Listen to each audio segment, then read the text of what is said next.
With our panels off, we are now going to change a group solenoid, which is a common fault that happens with most coffee machines.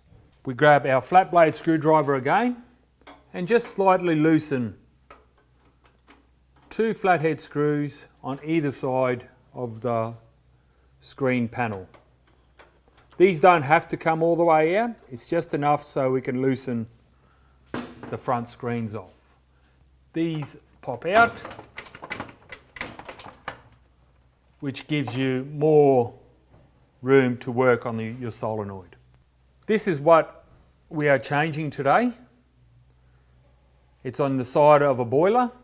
You will need a star screwdriver to remove a few things out of the road.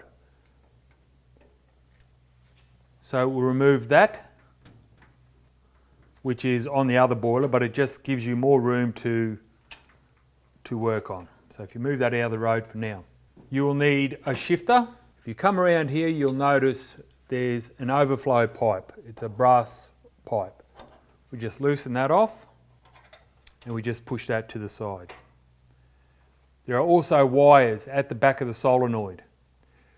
Just be aware the machine has to be off and the water also turned off prior to starting this. Or you'll have water leak everywhere once you've taken the solenoid out, and you may get a bit of an electric shock.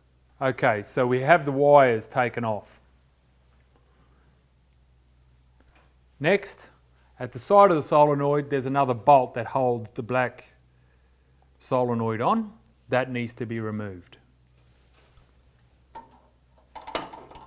So once again, with the shifter, just slightly loosen that off and you'll get to a point where you can just take it off by hand.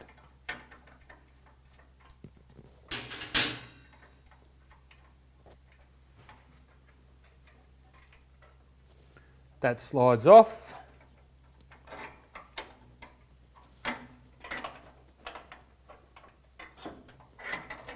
Like so. So it leaves you with the black box. How you know a solenoid is broken is you'll get a constant leak out of the group head. This solenoid stops and lets through water every time you do a shot. So yeah, if it is leaking constantly, you pretty much know it's the group solenoid. Okay, now if you come around the side here again, you've got 4 Allen key bolts either side of the solenoid. 1, 2, 3, 4. These have to be taken out. These are 3mm Allen keys. So either you can use a handled one like I've got here, or we can go ahead and out of our Allen key set, get the 3mm and undo them.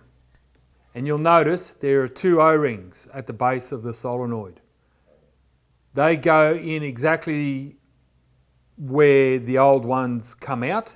You'll notice 2 holes in the side of the boiler where these suit. If you have these the wrong way, that solenoid will not operate.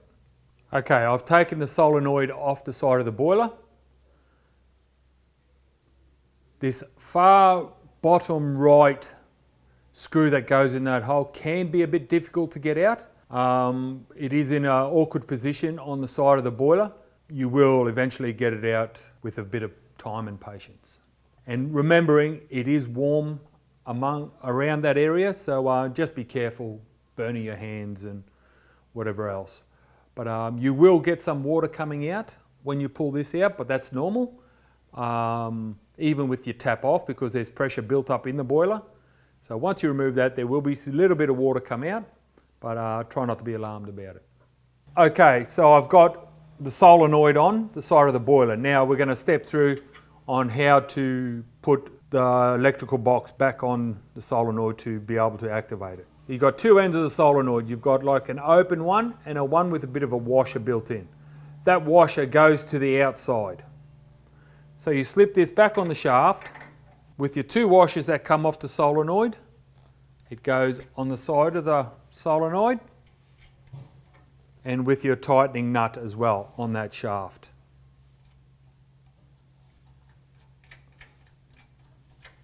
This doesn't have to be overly tight. Just nip it up with your shifter with your terminals facing inwards towards the machine. Now if you do forget which way your wires go in, just cross over to your other boiler and mirror image that one there. So it's the blue wire on top and the white wire down below on the solenoid. So we just plug these back in, which gives your solenoid power. Then that copper brass pipe you've taken off, we reattach that into spot. And once again, just a little nip to tighten it up a bit. Not overly tight, just enough to hold it in and be firm. Then with the other connection that you've taken off, so you've got room for the other boiler. So the slots that you've taken it out only go one way. If you find you can't get it in, just have a look at your receiver and to see if they do line up. But it pretty much goes straight back on top, facing the boiler. Then you just tighten the screw back up just to hold it in place.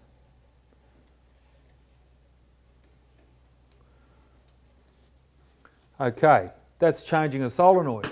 Now to get your screen back on, so you grab it at both ends, rest it on your panels that are underneath, and at the side over here you can find 2 slot holes, and then you've got your 2 slots here. They fit into the holes.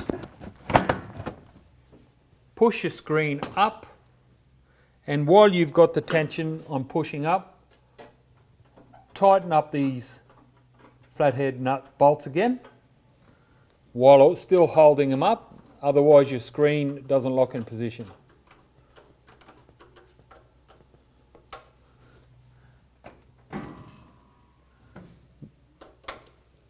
Give them a good tighten up.